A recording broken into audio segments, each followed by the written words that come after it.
À 15 jours de Pâques et la liturgie de la parole nous rappelle déjà le vendredi saint. C'est pourquoi disposons nos cœurs à entrer dans le grand mystère de notre salut, comme nous y a invité le pape François dans son message de carême de cette année. C'est le grand mystère de notre foi. Écoutons la parole de Dieu de ce vendredi de la 4e semaine de carême. Lecture du livre de la sagesse. Les impies ne sont pas dans la vérité lorsqu'ils raisonnent ainsi en eux-mêmes. Attirons le juste dans un piège, car il nous contrarie. Il s'oppose à notre conduite. Il nous reproche de désobéir à la loi de Dieu et nous accuse d'abandonner nos traditions.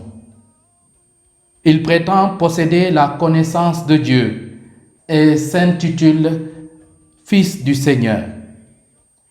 Il est un démenti pour nos idées. Sa simple présence nous pèse, car son genre de vie s'oppose à celui des autres. Sa conduite est étrange. Il nous regarde comme des gens douteux, se détourne de nos chemins comme s'il craignait de se salir. Il proclame bienheureux le sort final des justes. Il se vante d'avoir Dieu pour Père. Voyons si ces paroles sont vraies. Regardons où il aboutira.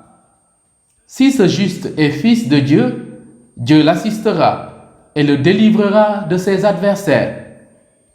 Soumettons-le à des outrages et à des tourments. Nous saurons ce que vaut sa douceur, nous éprouverons sa patience. Condamnons-le à une mort infâme, puisque, dit-il, quelqu'un veillera sur lui. C'est ainsi que raisonnent ces gens-là, mais ils s'égarent. Leur méchanceté les a rendus aveugles. Ils ne connaissent pas les secrets de Dieu. Ils n'espèrent pas que la sainteté puisse être récompensée. Ils n'estiment pas qu'une âme irréprochable puisse être glorifiée. Parole du Seigneur. En cette ère, Dieu est proche du malheureux. Le Seigneur affronte les méchants pour effacer de la terre leur mémoire. Le Seigneur entend ceux qu'il appelle, de toutes leurs angoisses, il les délivre. Il est proche du cœur brisé, il sauve l'esprit abattu. Malheur sur malheur pour le juste, mais le Seigneur chaque fois le délivre. Il veille sur chacun de ses os, pas un ne sera brisé. Le Seigneur rachètera ses serviteurs, pas de châtiment pour qu'ils trouvent en lui son refuge. Dieu est proche du malheureux. Et maintenant, chers frères et sœurs, disposons nos cœurs à accueillir la bonne nouvelle, l'évangile de Jésus-Christ selon Saint Jean. Que pourrait un homme contre moi? Le Seigneur est avec moi pour me défendre. Gloire à toi, Seigneur, gloire à toi. Le Seigneur soit avec vous. Évangile de Jésus-Christ selon Saint Jean. La fête juive des Tentes approchait. Lorsque les frères de Jésus furent montés à Jérusalem pour la fête, il y monta lui aussi, non pas ostensiblement, mais en secret. La semaine de la fête était déjà à moitié passée quand Jésus monta au temple et se mit à enseigner. Quelques habitants de Jérusalem disaient alors: « N'est-ce pas lui qu'on cherche à faire mourir? Le voilà qui parle ouvertement et personne ne lui dit rien. » Les chefs du peuple auraient-ils vraiment reconnu que c'est lui le Messie? Mais lui, nous savons d'où il est. Or, lorsque le Messie viendra, personne ne saura d'où il est. Jésus qui enseignait dans le temple s'écria, « Vous me connaissez et vous savez d'où je suis? Je ne suis pas venu de moi-même, mais celui qui m'a envoyé dit la vérité, lui que vous ne connaissez pas. Moi, je le connais parce que je viens d'auprès de lui et c'est lui qui m'a envoyé. » On cherchait à l'arrêter, mais personne ne mit la main sur lui parce que son heure n'était pas encore venue. Acclamons la parole de Dieu. En cette ère, Dieu fera en sorte que tous pratiquent Frères sa et sœurs, vérité. Amis croyants, les textes de la liturgie de la parole de ce 5e vendredi de Carême, ou si vous préférez, vendredi de la 4e semaine de Carême, nous renvoient à la figure du serviteur souffrant.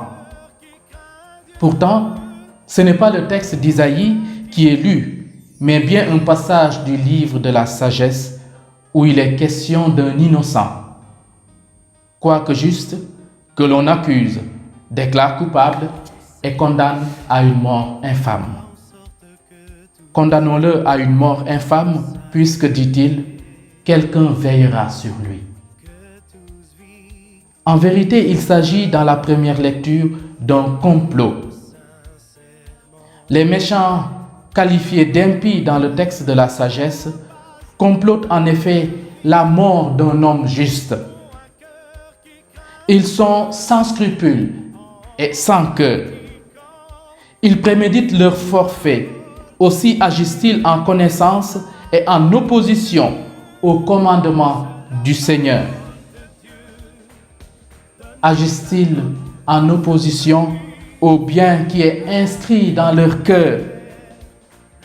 Agissent-ils en opposition à l'amour et à la vie qui les anime? Posons-nous la question d'un tel agissement. Pourquoi sont-ils ainsi? Le juste, dans sa prière, reconnaît la raison profonde de leur agir mauvais. C'est parce que, dit-il, leur méchanceté les a rendus aveugles. Ils ne connaissent pas les secrets de Dieu. Ils n'espèrent pas que la sainteté puisse être récompensée.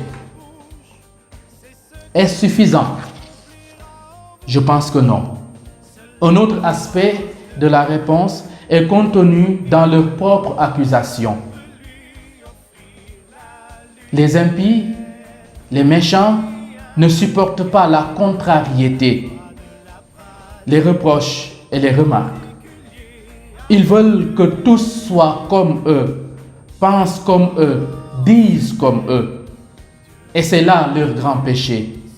Ils sont imbus d'eux-mêmes au point de ne pas voir Dieu ni ses commandements, au point de ne pas reconnaître le juste, ce Fils du Seigneur et Fils de Dieu, selon la terminologie de l'auteur du livre de la sagesse. Ils ne reconnaissent pas Jésus.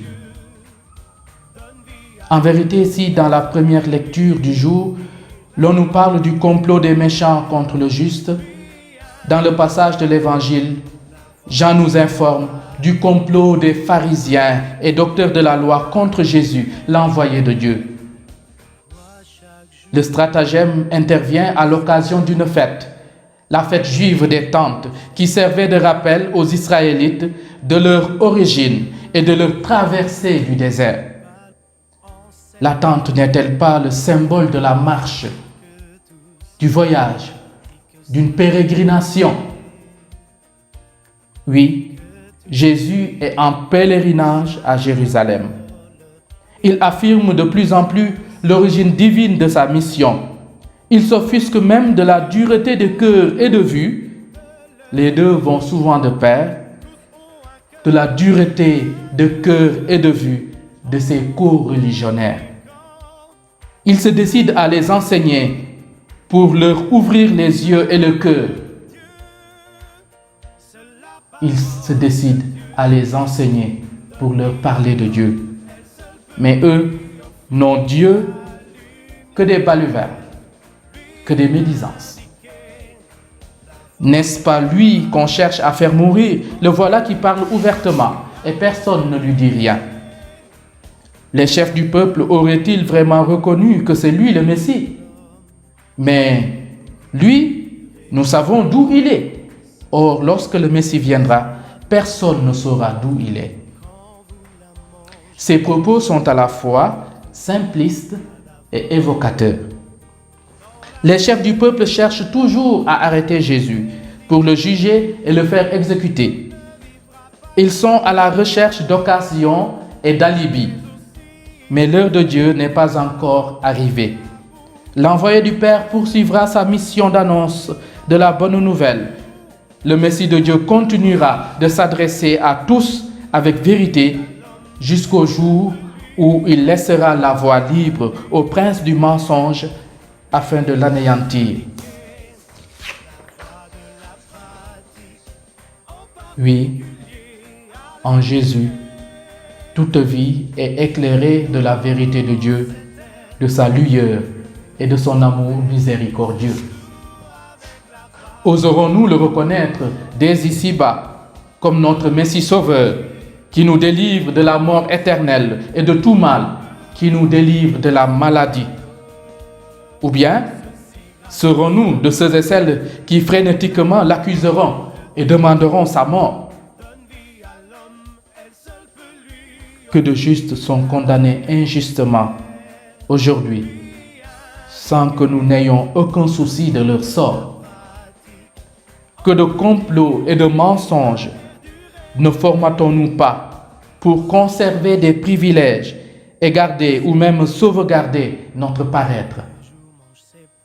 Aujourd'hui, le Seigneur nous appelle à faire la vérité en nous et autour de nous pour bâtir un monde plus juste et plus fraternel. Faire la vérité avec amour. Aimer d'abord, avant de dire ou de faire la vérité. Aimons. Recherchons davantage la justice de Dieu et non la justice des hommes. Seigneur Jésus, tu n'as pas hésité à affronter le danger pour enseigner dans le temple et rendre témoignage à celui qui t'avait envoyé. Aide-nous à n'être pas paralysés dans notre tâche lorsque nous sentons l'hostilité croissante autour de nous, et accorde-nous d'être intérieurement assez libres pour accomplir notre mission jusqu'à l'heure que tu as fixée. Toi, notre force et notre libérateur, qui vit et règne pour les siècles des siècles. Amen.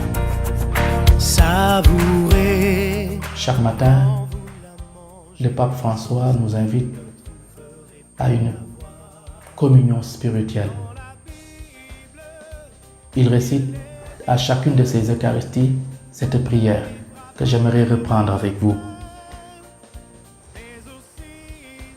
À tes pieds, ô mon Jésus, je me prosterne et je t'offre le repentir de mon cœur contrit qui s'abandonne dans son néant et en ta sainte présence.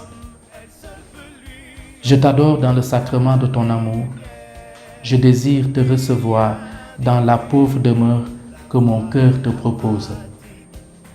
Dans l'attente du bonheur de la communion sacramentelle, je veux te posséder en esprit. Viens à moi, ô mon Jésus, que je vienne à toi. Que ton amour enflamme tout mon être pour la vie et pour la mort. Je crois en toi, j'espère en toi, je t'aime. Ainsi soit-il. Ceci grâce à sa parole. Le Seigneur soit avec vous. Que Dieu Tout-Puissant vous bénisse et vous garde, le Père, le Fils et le Saint-Esprit. Amen. Lui indiquer la voie de la pratique, en particulier à l'ère du règne. Toi chaque jour